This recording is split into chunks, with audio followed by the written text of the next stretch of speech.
There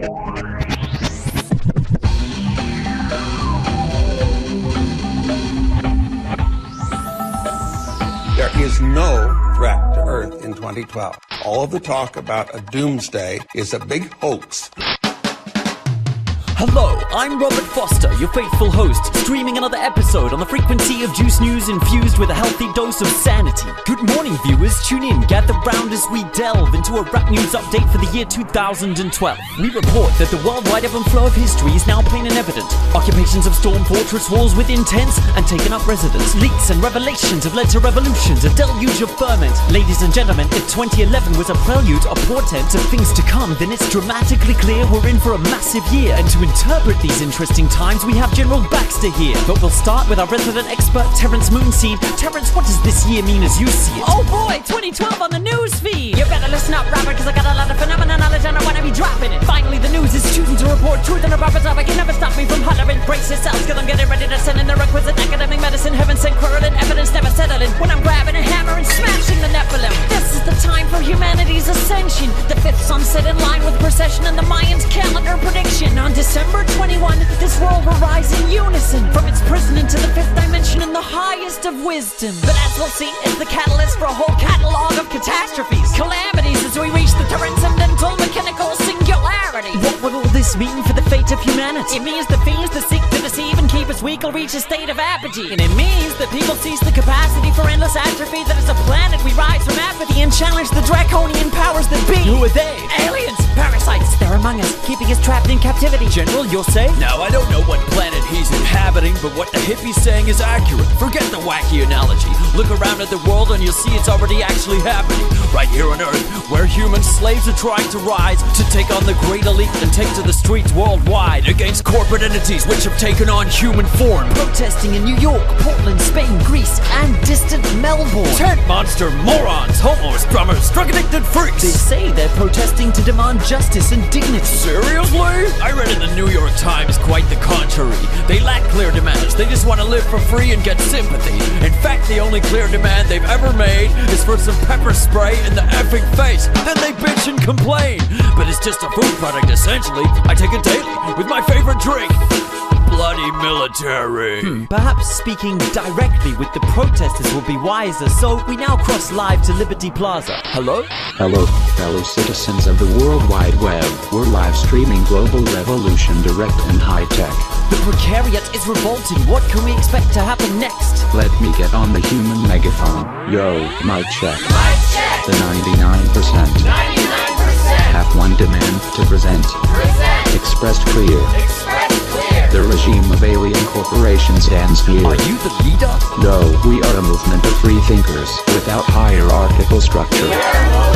Shut up. I've got to ask, if you're for free information, why the mask? Because I am but an idea whose time has arrived at last, and you can shoot a person, but ideas are bulletproof.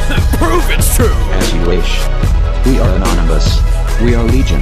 We do not forgive. We do not, what was it? I know it. We do not forgive. We do not. Oh, yeah. Expect us. General? Terrence? Could this be the global shift that will avert apocalypse? Nonsense. Although I admit I'm pro-occupying policies. Wait, I expected you to say that Occupy should cease. Cease? We've been occupying for centuries on land, sky, and seas. We occupied North America, Australia, and Hawaii. And if you've forgotten, it's because we also occupy history. Our buddies have occupied territories. We've occupied Afghanistan and Iraq, and this year's plan is to hashtag Occupy Iran. Wars and invasions, that's what people are occupying again. If you've benefited from occupation, then you're in the 1%. Why stop there?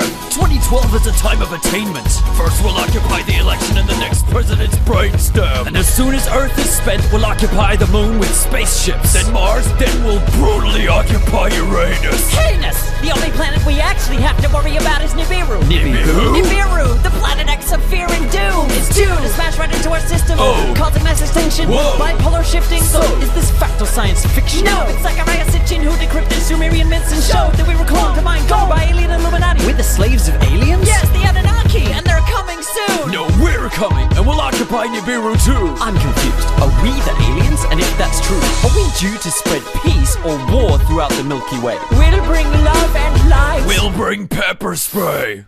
Well, dear viewers, it's probable that getting consensus on this issue is impossible. Therefore, we went to call on the honorable, venerable, great oracle. O prophet, seer, all-knowing Chomsky, thank you for manifesting here. No problem. We seek your sage advice and better wisdom. For instance, how can we stop terrorism?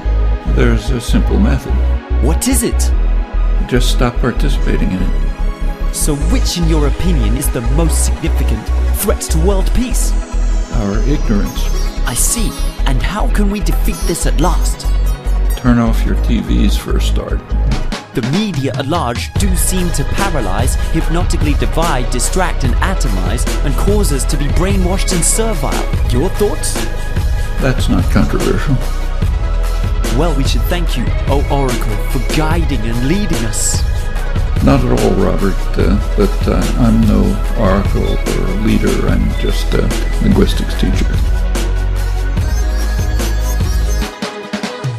Alas, the time has arrived to end this episode. Much is left to be known, but we'll strive to analyze events as 2012 unfolds. Will we see aliens, popular awakening, mass insurrection, divine intervention, or who knows, maybe even a true democratic election? We'd settle for any one of them, for this grand human experiment seems to be sleepwalking towards a social, ecological, and existential reckoning. And with GM seeds in the soil, droids deployed, peak oil threatening this year's headline, will we avoid the precipice or dive off the edge of it? Whatever your preference, creed, conspiracy, or party membership, our fate could depend on what we want 2012 to represent. This date that we've subconsciously identified as our collective self-imposed deadline for correcting our way of life. With so much energy aligned on this point in time, with all that we are and could be potentially on the line, could this be our final meeting point prior to the rising or turning of the tide? The clock is already ticking. See you next time on the other side.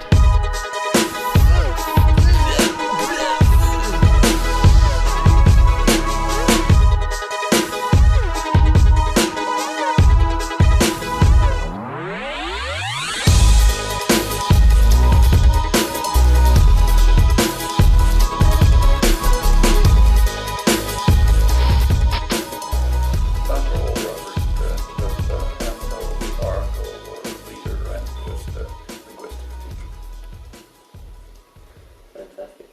How are we looking, Giordano? Fantastic, right? That was amazing. Yeah, you do a great Chomsky impersonation. Can I get a job?